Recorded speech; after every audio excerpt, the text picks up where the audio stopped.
self. That's what he said. I interviewed both fighters, all right? So I'm looking forward to airing some of that for y'all to hear. Before I get into sports, however, we all know how I started off the show yesterday in the aftermath of conservative pundit and Charlie Kirk being assassinated, shot in the neck, and killed just a couple of days ago.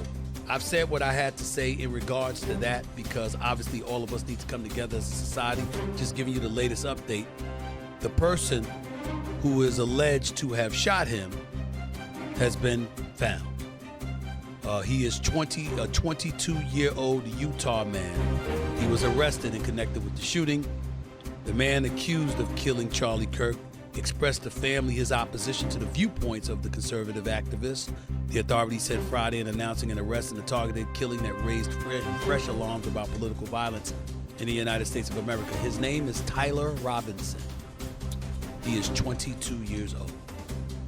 A 22-year-old has been arrested for cold-blooded murder, shooting Charlie Kirk from 200 yards away. You're 22 years old, and you already know how to shoot 200 yards away.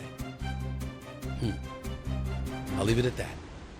Let me get to some sports stuff right now because transition is going to be a harsh transition, but it needs to happen because, again, this is a sports show. And I got to tell you something. Listen, watching the Green Bay Packers last night go up against the Washington Commanders, I will tell you this.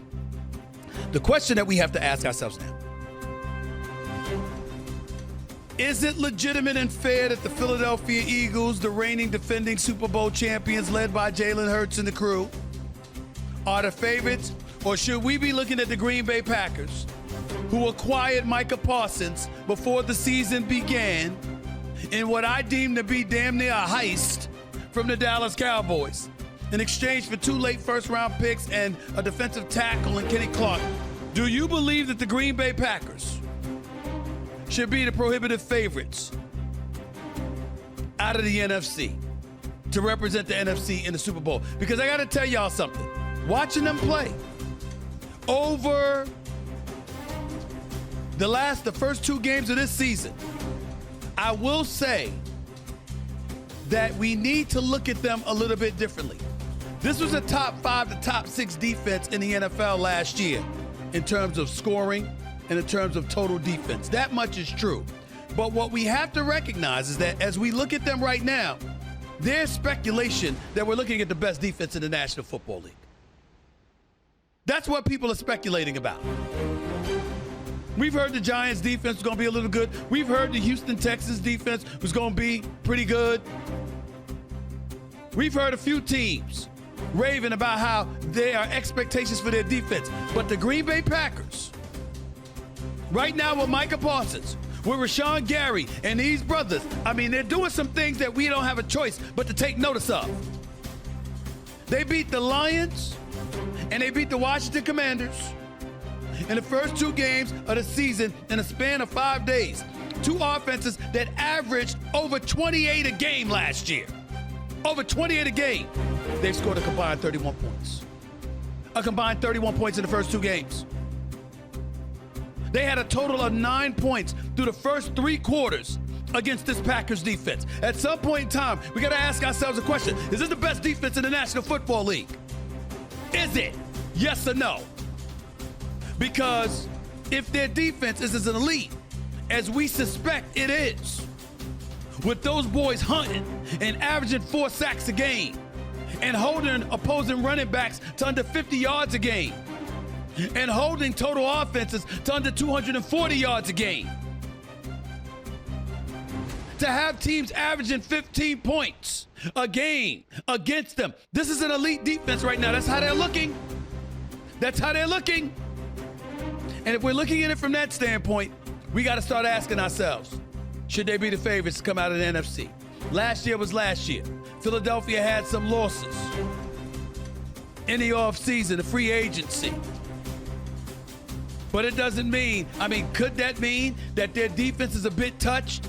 And as a result, we shouldn't expect from them what we anticipated and expected from them last year, which would elevate Green Bay in our eyes? I'm looking at Green Bay, the Philadelphia Eagles, and the Los Angeles Rams as the top 3 teams in the NFC. Top 3 teams in the NFC. Tampa Bay, you can make an argument that they should be in the mix because Baker Mayfield's been balling and Todd Bowles knows what to do with the defense. Okay, that's fine. You can sit up there and look at Detroit and say it was just one game against Green Bay. That's an aberration. But with two all-purpose wide receivers that accumulated over 1,000 yards last year, with two running backs who did the same, with a tight end like Laporta, with a coach like Dan Campbell, expectations is that Detroit, that was just an aberration. But the bottom line is, it doesn't negate the fact that they got smacked around by Green Bay in the opener. So I'm looking at them right now, and I got some legitimate questions about Green Bay. I'm looking at Jordan Love. Will he evolve into a top 5 quarterback in the National Football League? Had my researchers do some homework. I'm looking at him right now. Through 2 games, he's completed 66% of his passes. He's thrown for 480 yards. He's got 4 touchdowns, not a single interception, and he's averaging 9.1 yards per attempt. By the way, with a passer rating of 120. This is who Jordan Love is. This is what he's bringing to the table. This is all the stuff that's going on. We can't escape this. We cannot escape it. By the way, I'm inside the Wynn Hotel here in Las Vegas, Nevada. People walking by. It's the glasses in the studio's encased by glass. It's immaculate. It's beautiful. Sirius XM studios inside the Wynn Hotel. For everybody that's walking by there, I might have a surprise for y'all. So if you stop by and you're peeking in the window and you're looking at me and you're wondering what surprise may I have for you, all I can tell you is this. It might be a good one. You might want to stick around because I might bring you in studio to give it to you. Stay tuned. Stay tuned. 888 Mad Dog 6 is the number to call up. That's 888-623-3646. You're listening live to the Stephen A. Smith Show, Sirius XM, Mad Dog Sports Radio. Answering these questions about Jordan Love compared to Jaden Daniels. Jaden Daniels, listen, let me say this. The brother's a stud, only his second year in the league. We all know he can play. But we got to look at the Washington Commanders and recognize the fact that he doesn't have but so much help. Terry McLaurin didn't sign until right before the season began, so he hadn't been working out and wasn't in football shape before the season began. Then you got Deebo Samuels, who's still a quality NFL player and a hybrid dual threat out of the backfield or at the wide receiver spot, particularly in the slot. You got to look at it from that standpoint and say, okay, you got some weapons. These are not elite weapons. And if you're the Washington Commanders, I can't look at Daniels and knock him. He only rushed for 17 yards yesterday because you got speed on the opposite side of the ball in Green Bay's defense. That was the second fewest of his career. Washington, by the way, fell to 0-4 when Daniels generates fewer than 25 rushing yards, by the way. 13-2 when he runs for more than 25 yards.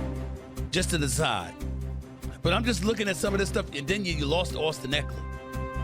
You know, he's got a torn right Achilles. That's how it looks anyway. Undergoing imaging that's scheduled for today for confirmation, by the way. But he's 30 years of age, and he's got a torn right Achilles, it appears.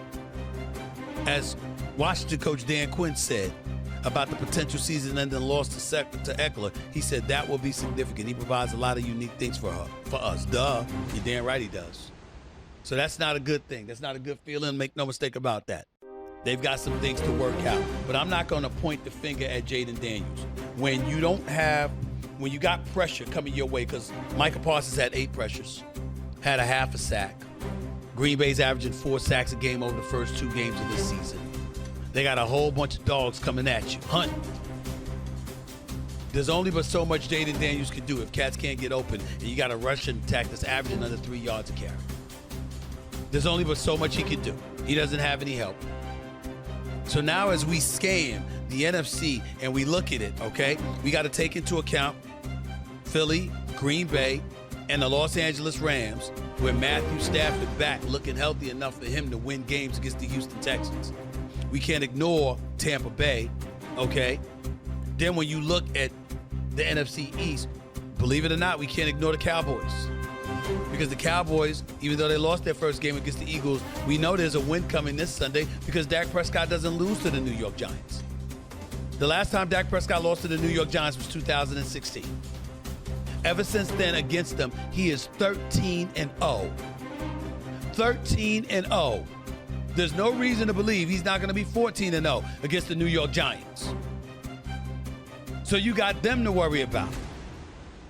The Commanders, of course, got to be in the mix.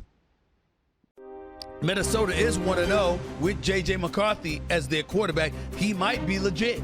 He looked at Monday night in the fourth quarter against Chicago. There's a lot of stuff to get into, make no mistake about it. And that's exactly what we're going to do. 888 Mad Dog 6 is the number. Call us 888-623-3646. You are listening live to the Stephen A. Smith Show, Sirius XM, Mad Dog Sports Radio. Back with your calls and more in a minute. And by the way, keep this in mind. The one and only Dana White, president of the UFC, foraying into being a boxing promoter, is overseeing this fight coming up tomorrow night in Las Vegas at Reliant Stadium. Canelo Alvarez versus Terrence Crawford. In a few minutes, Dana White will be in the house with yours truly, so make sure you don't miss that either. Plus, you'll hear some of my interview with both Canelo Alvarez and Terrence Crawford as well. So don't go away. You're listening live to the Stephen A. Smith Show,